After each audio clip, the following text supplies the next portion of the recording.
Hola, mi nombre es Juan Mirande y voy a explicar mi código para P1. Bueno, compartimos con P1 a 1.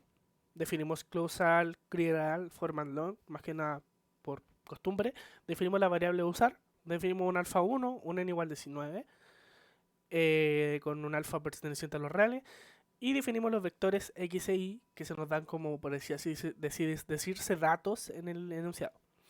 Definimos x como un cero que va a tener las dimensiones de tanto como sea el valor de n, como podemos ver de n,1, siendo n 19. Y para calcular la primera componente de este vector de ceros, que posteriormente llenaremos en el for, que podemos ver ahí, eh, acá sería 2 por i, pero la diferencia es que aquí el i lo vamos a reemplazar por un 0 para calcular la primera componente, como podemos ver acá, x de 1. Con la función reemplazamos un 0 y ahí tendríamos el primer valor, la primera componente. Y ahora con este for terminaríamos de llenar nuestro vector x. Lo mismo para y, definimos un 0 de n,1. Y para calcular la primera componente decimos en la función seno de alfa por pi por x. Pero ahora este x primero que vamos a calcular, que va a ser la primera componente, vamos a decir que está con la primera componente de x. Por tanto, ahora tendremos la primera componente de y. La misma procedimiento anterior, calculamos con este for, for igual a 1 hasta n, calculamos, volvemos a llenamos con los demás componentes nuestro vector y. Ahora lo transponemos, podemos hacer esto usando la función transpose o también puede hacerse con esa apóstrofe que se ocupa, que es algo así. Es el mismo resultado, no tiene mayor importancia cómo se haga. Y definimos el polyfit, donde le damos las variables x, y, que son los vectores que acabamos de calcular. Y el length de i también puede ser x, ya que tienen el mismo length, menos 1. Una vez con este polyfit calculado, usamos la función polyval, donde damos este p, que es el polyfit, x. De esta forma tendremos el polinomio de Lagrange y lo mostramos. Acá muestra el polinomio de Lagrange y para el n igual 19. Ahora pasaríamos a P1 a 2. Definimos tres alfas diferentes con una diferencia de 0,01, ya que de esta forma el gráfico no se saturará mucho, no será tan difícil de interpretar. Definimos la variable usar y repetimos el procedimiento. Definimos un alfa igual 1, un n igual 22, calculamos la primera componente, definimos el vector x1, la primera componente de este vector x1, y acá lo terminamos de llenar. Lo mismo para y, definimos el vector y1, calculamos la primera componente del vector y1 y lo terminamos de llenar con este for. Acá transponemos, aquí se ocupa esta apóstrofe que había mencionado yo anteriormente, y ahora definimos el polyfit. Tenemos el polyfit, donde le damos x, y, a diferencia que ahora tienen diferentes nombres, y el length de i1 o x1 menos 1, ya que tienen el mismo largo. Ahora cambiamos de alfa, 1,1, y un n igual 22, el n se mantiene. Definimos, esto es básicamente lo mismo, definimos x e y, sus primeras componentes, transponemos posteriormente y calculamos el polyfit. Como ya habíamos visto, es x, y el length de y o también puede ser x2, ya que tiene el mismo largo. Volvemos a hacer lo mismo, pero ahora con un alfa igual a 1,2. Tenemos el n igual a 22 y volvemos a calcular los vectores x e y. Los transponemos y calculamos el polyfit como ya se había explicado. Entonces ahora vamos a graficar como se nos pide y este es el gráfico que nos arroja. Tenemos con, por así decirse, la función, como yo no me gusta llamarla original, pero como para guiarnos el rojo como la base, y podemos ver que los demás parecieran comportarse parecido, pero no son lo mismo. Y esto, bueno, podemos ver que los alfas son la diferencia muy pequeña. Entonces podríamos decir que se está comportando aún bien. Podemos también ver que si uno cambia un alfa, la cosa se pone un poco turbia. Definimos acá los ejes de X e Y, el título, más que nada para ordenar un poco nuestro gráfico. Y eso es lo que se nos consulta en P1 a 1 y 2. Ahora estamos en P1A3. Lo hago en dos scripts para no saturar tanto el anterior. Y acá se calcula P1A3 y A4. Para lo que hacemos es definir como todas las variables como un error. Es una práctica propia. Se puede poner cualquier nombre mientras sea consistente. Definimos un alfa igual a 1 perteneciente a los reales, un n igual 22, como se nos indica, y calculamos los vectores x e y.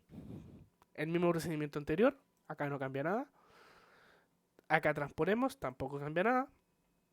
Y ahora sí podemos ver que hay un cambio, debido a que estamos calculando el error. Definimos porcentaje con bajo error como norma RND con la nomenclatura 1,1, 1, length de i error. Puede ser también con x, hemos visto que tiene el mismo largo. Y más que nada, el T1,1 se justifica ya que fui probando y más que nada no quería tampoco que este nombre RND me desordenara mucho el panorama. Por tanto le puse 1,1 para que los valores fueran un poco más mesurados y no existiera tanto problema. Ahora definimos porcent como un input, que es el que le preguntará al usuario que ingrese un porcentaje de error entre 0 y 1. Puede ser, como sabemos, 0,2, 0,1, 0, 1, 0,9, se entiende. Posteriormente definimos error como la multiplicación de este norma RND con el input que el usuario deberá ingresar. Y esta variable es la que sumamos a nuestro vector i. Por tanto, ahora nuestro i nuevo será la suma de nuestro vector i antiguo más este error que definimos acá. Por tanto, hacemos lo mismo de siempre, calculamos el polyfit x, y del length de i menos 1 y usamos polyval, donde ponemos el polyfit que definimos anteriormente, coma el vector x. Mostramos este polinomio y ahora vamos a mostrar para P1A4. Definimos un n igual 22, un alfa igual a menos 4, que esto es consecuente con los datos de Excel, que nos muestra el Excel, que es igual a menos 4 con respecto al root. Definimos los vectores x e y con sus primeras componentes, transponemos, como habíamos visto, y calculamos el polyfit x, y, length de i menos 1. Ahora lo hacemos con un error. Definimos los mismos datos, menos 4 y 22, los mismos procedimiento para calcular los vectores, se transpone, pero ahora también nos aparece este error. Definimos el error como un número RND, lo mismo anterior. Definimos porcent4 como un input que le preguntará al usuario que ingrese un error para P1A4 desde 0 a 1. Y hacemos lo mismo con el vector i, le sumamos este error que habíamos calculado. Por tanto, tenemos ahora el polyfit de x-4er, que se calculamos al inicio, y new-4, que será el vector que irá cambiando con respecto al error que ingrese el usuario. Hacemos esto de nuevo para poder tener como otra perspectiva, con otro porcentaje de error, para no estar siempre con el mismo. Definimos lo mismo, definimos los vectores x e y, sus primeras componentes, transponemos y volvemos con el error. Calculamos el error, calculamos el input, definimos el input y calculamos el error como la multiplicación de este input por el vector número RND de valores aleatorios, como ya sabemos. Aquí calculamos lo que yo llamo el i nuevo, que tendría este i que calculamos acá, pero se le sumaría este error que definimos acá. Por tanto, calculamos este polyfit, como ya sabemos, pero ocupamos el i que tendrá este porcentaje de error que el usuario va a ingresar. Por tanto, si corremos este código, nos pide un porcentaje de 0 a 1, pero para mostrar el polinomio de P1A3. Por tanto, le damos 0, 1 o 0, lo que nosotros queramos, nos va a mostrar el polinomio, como vemos acá. Y ahora nos pide para P1A4. Por tanto, ingresamos 0,1 y 0,5. Y nos muestra este gráfico. Podemos ver que en azul está por así decirse, sin error, con un alfa igual a menos 4, con un igual a 22. El vector y x no tiene ningún tipo de error. y podríamos decir que nos serviría para guiarnos. Por tanto, con el rojo tenemos lo mismo, pero cabe mencionar que con este rojo el error que yo ingresé, que podemos ver acá, fue de 0,1. Por tanto, podemos ver que pareciera comportarse parecido. De hecho, en algunos lados, como acá, por ejemplo, podemos ver que va incluso con encima con el azul. Y este verde es al que yo le agregué 0,5, que es un porcentaje ya mayor, 5 veces mayor que 0,1. Por tanto, podemos ver que se despega un poco, se comporta un poco mal, también debido a que NoMRND nunca nos dará los mismos valores, nos genera valores aleatorios. Por tanto, podemos ver que también depende un poco del porcentaje, que le dimos 0,1 a propósito y después le dimos 0,5 también a propósito, para comparar estos dos porcentajes distintos con un porcentaje de error 0. Por tanto, si yo ingresara acá 0,1 para el polinomio de Lagrange y pongo acá dos ceros, me mostrará solo esto, ya que los demás, los otros dos gráficos están abajo de este verde. ¿Por qué? Porque no tienen ningún porcentaje de error, por tanto el vector y el vector x no tienen ninguna intervención y nos mostrará lo mismo. Por tanto, eso sería para P1A4.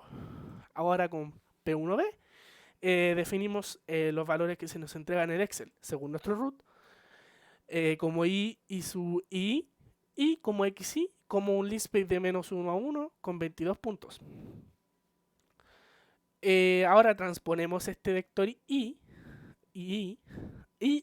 calculamos la interpolación cúbica nota-not, donde definimos una variable llamada xeval, que va a ser un linspace de menos 1 a 1 con 200 puntos, que como lo dice el mismo nombre, nos servirá para evaluar estos coeficientes que se nos entreguen al usar la spline.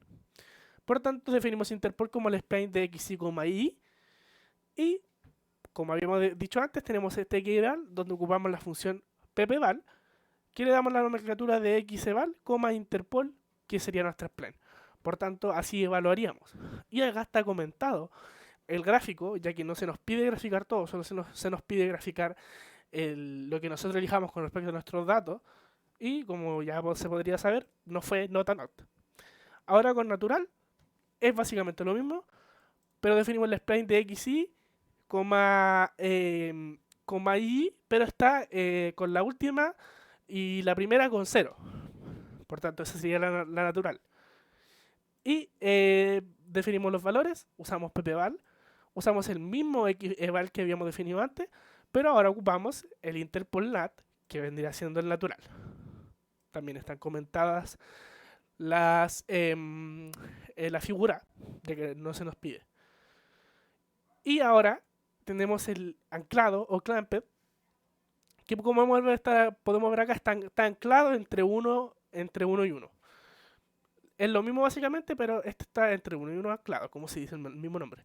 Definimos values como ppval con la nomenclatura xeval, interpol clamp, que es lo mismo que habíamos venido viendo anteriormente.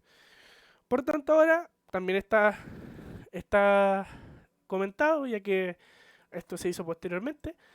Esto se hizo antes de yo analizar lo que está en el informe. Por tanto, acá en la línea 49 ya yo tenía una idea, más que nada, como con mis datos, con qué se comportaba mejor, que finalmente concluí que era ancled o anclado, clamped, donde graficamos los puntos con círculos rojos y con verde graficamos nuestra interpolación cúbica, como podemos ver acá, que vendría siendo la spline cúbica de anclado y los puntos, que eso sería lo que se nos solicita en P1B2.